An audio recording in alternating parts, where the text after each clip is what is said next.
अस्सलाम वालेकुम। मेरा नाम सना खान है और मैं प्रोग्राम सोचिए में आपके सामने कुछ सोचने की बातें लेकर आई हूँ। माशरे में जब सोचने की बात आती है तो हम किस तरह सोचते हैं। आइए हम सब मिलकर सोचते हैं कि स्टीरियोटिपिकल वे ऑफ बीइंग से निकल कर कैसे सोचते हैं, आउट ऑफ द बॉक्स कैसे सोचते हैं और तहकीक के बाद कैसे सोचते हैं। क्योंकि हम देखते हैं कि माशरे में जब सोचने की बात आती है तो हम अपने रिजिड आइडियाज़ के साथ सोचते हैं, हम अपनी फिक्स्ड मेंटालिटी के साथ सोचते हैं। तो फिर क्या ऐसा सोचना किसी काम आता है?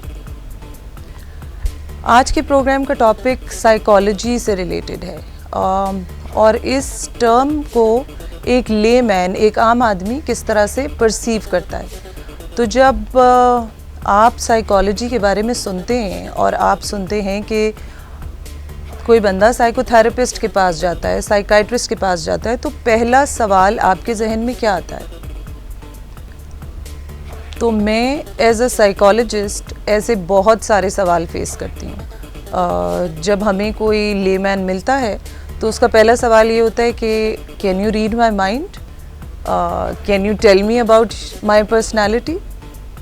So I think that somehow people see it as a part of an astrology or a part of reading people's minds.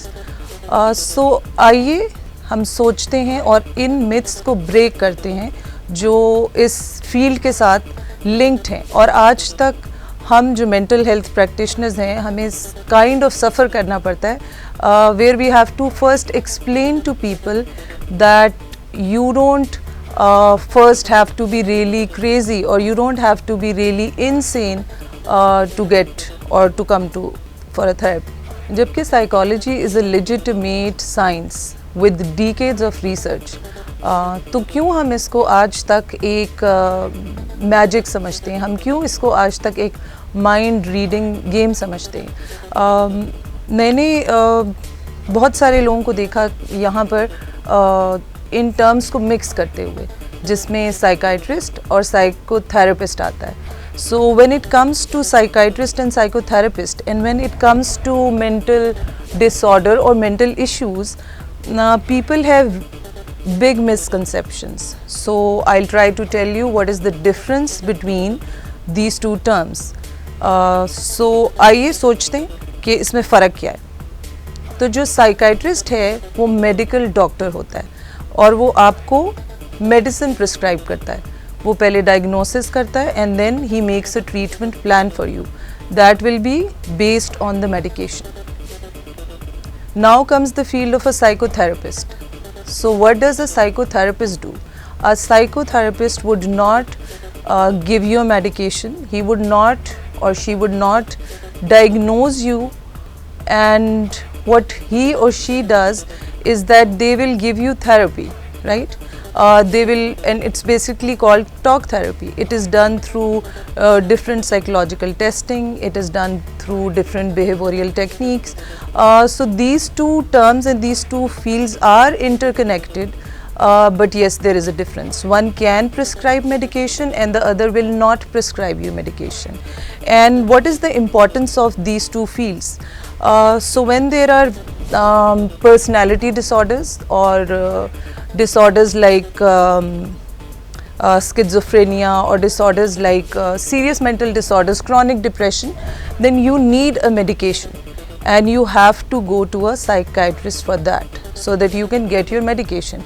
But yes, now he is not gonna provide you with psychotherapy. So for that you will have to go to a psychotherapist or a psychologist, right? So issues that are your everyday life related, issues that are stress related, relationship issues. Okay, अगर एक student है और उसको पढ़ाई में issues आ रहे हैं, उससे manage नहीं हो रहा अपना time, तो वो भी एक psychologist के पास जाकर therapy ले सकता है. हमारा मसला ये है, it's not only in our country, it's generally everywhere, that people think that you only go to a therapist if you have gone insane, if you are totally mad, you know. So these terms are linked with this field, that you don't need to go to a therapist. Okay, so if you're going to a therapist, so maybe you're crazy. Okay, so if you're going to a therapist, maybe there is something wrong with you. So ये myths और ये चीज़ें हमें change करने की ज़रूरत है. And I believe किस तरह चेंज होती हैं चीज़ें, जब हम सोचते हैं, जब हम वही जो स्टीरियोटिपिकल आइडियाज़ हैं of being a woman, of being a man, of you know being any gender, so उनसे निकल कर जब हम सोचते हैं और जब हम अपने वो जो टर्म है आबाओ अजदाद की पुरानी वो बातें जिन पर हमने तहकीक नहीं की, जिन पे तहकीक करना कोई बुरी बात नहीं है, उनके साथ जब हम स्टक हो जाते हैं तो फिर हम सोचते नहीं. So basic purpose of today's program is to create the awareness about this field, and that is mental health. So when it comes to lifestyle diseases, for example, diabetes, high blood pressure, cholesterol, then people go to a doctor very easily. Nobody will see them as, you know, taking help unnecessarily. But when it comes to mental health issues, nobody seem to understand that the person is going through a lot of trouble. So then going to a doctor or going to a psychologist becomes an issue. And why does that happen? We need to change that, because हमारे पास clients आते हैं और वो अपनी family से छुपाते हैं कि वो therapy ले रहे हैं, वो अपने school colleges में छुपाते हैं कि वो therapy ले रहे हैं. और समझने की बात ये कि हम कौन सी चीज़ छुपाते हैं अपनी ज़िंदगी में. हम वही चीज़ छुपाते हैं जो कि एक्सेप्टेड नहीं होती सोशली, जो कि हमारी फैमिली में एक्सेप्टेड नहीं होती, जो कि नेगेटिवली देखी जाती है.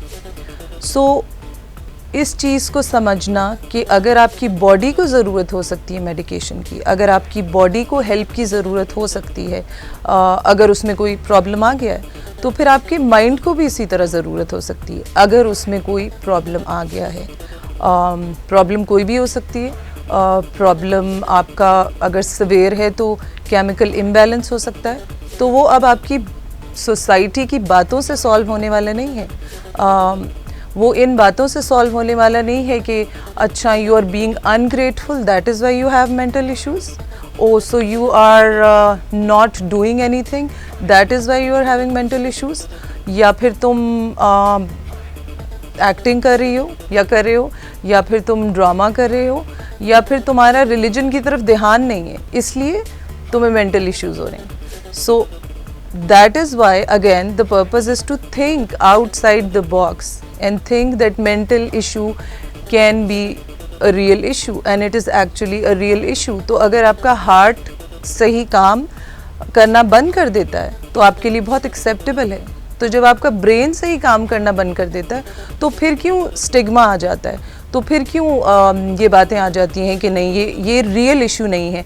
आज तक हम सफ़र करते हैं, आज तक हम उसको लोगों को, फैमिली को समझाने की कोशिश करते हैं कि mental issue should be treated, that mental issue should be addressed.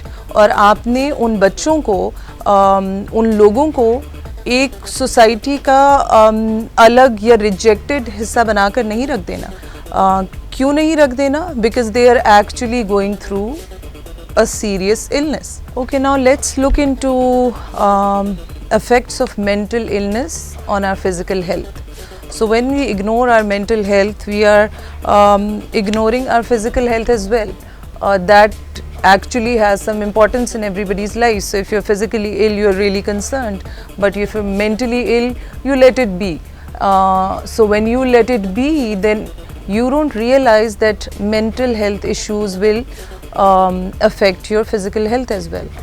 So I'll try to explain it in a layman term. तो जब आपको स्ट्रेस होता है तो आपकी बॉडी ऑल द टाइम एक हार्मोन रिलीज़ करती है जिसको हम कॉर्टिज़ोल कहते हैं. ठीक है, it is a stress hormone. उसका काम ही जो है वो बॉडी में ऐसी चीज़ें प्रोड्यूस करना है जो कि आपकी हार्ट रेट को इंक्रीज़ करेंगी, जो कि आपकी सारे बॉडी के फंक्शन को तेज़ कर देंगी, यानी कि उसको अपनी फुल मेहनत से काम करना पड़ेगा, और जब ये करना पड़ेगा तो आपकी physical health will be affected, right? So you not taking care of your mental health is not a very good idea, because eventually it will have serious side effects. Okay, so अगर हम scientifically देखें तो होता क्या है कि इंसान की autonomic nervous system होता है जिसमें parasympathetic and sympathetic nervous system होते हैं. इन दोनों का काम क्या होता है? जो sympathetic nervous system है वो आपको फाइट और फ्लाइट मोड के लिए तैयार करता है. तो जब आप फाइट या फ्लाइट मोड में होते हैं तो what happens, your body and all your organs think that there is a danger. And how would it work when you are in danger? What will you do? You know, you will gather all your energy. So everything in your body is now working at the maximum, and that is not the natural state of the body. So people who are all the time or most of the time are under stress, whether it is a stress of your exams, whether it's the stress of your office work, whether it's the stress of your relations, you are directly affecting your physical health as well. Okay, so on the other hand, parasympathetic nervous system कब काम करता है? जब आपकी body is in अ कामर and more relaxed state. So whenever you are sitting idle and you are not stressed about anything, your parasympathetic nervous system is working. So आपने देखना है कि आपने अपनी बॉडी को किस स्टेट में रखना है. और वो लोग जो कि डिप्रेशन में रहते हैं, वो लोग जो कि स्ट्रेस में रहते हैं, वो लोग जिनको कोई पर्सनालिटी डिसऑर्डर होता है जिसमें इवन नार्सिसिज्म एक टर्म है, उसमें लोग इतना कॉर्टिजोल उनकी बॉडी में रिलीज़ होता है कि that also becomes their addiction, and they do not like to go into a happier state. And this all process is not always conscious, it is a subconscious and unconscious, it's happening on a subconscious and unconscious level. Okay, so before ending the program, I would like to tell you that you might have found this information a little bit technical, but I hope कि मैंने कुछ myths ज़रूर तोड़े होंगे और कुछ information इसमें से आप ऐसी लेकर जाएंगे ताकि आपको कोई कौन प्रोफेशनल जो कि आपको ये बता करके उसको इस फील्ड की इंफॉर्मेशन है आपको नुकसान ना पहुंचा सके. तो आई होप कि कुछ ना कुछ you will take away from this information. Again point वही है कि आपने सोचना है और आपने तहकीक करनी है, चाहे आप डॉक्टर के पास जाते हैं, चाहे आप किसी आलिम के पास जाते हैं, आप कहीं भी जाते हैं और ज़िंदगी में आप कुछ भी करते हैं, you need to be mindful of what you say, you need to be mindful of your surroundings, and you need to be mindful of other people's feelings and your feelings as well. Why is it important? Because we don't realize that words have the most long-lasting effects on our personalities. So whenever you choose to say something, you need to be mindful of that, and you need to be empathetic towards people around you. इंशाल्लाह फिर आप लोगों से मुलाकात होगी एक next program में with a new thought provoking topic, and in next program we'll have guests over as well जिनसे problems और उसके solution के ऊपर भी बात होगी. अल्लाह हाफिज़ and take care.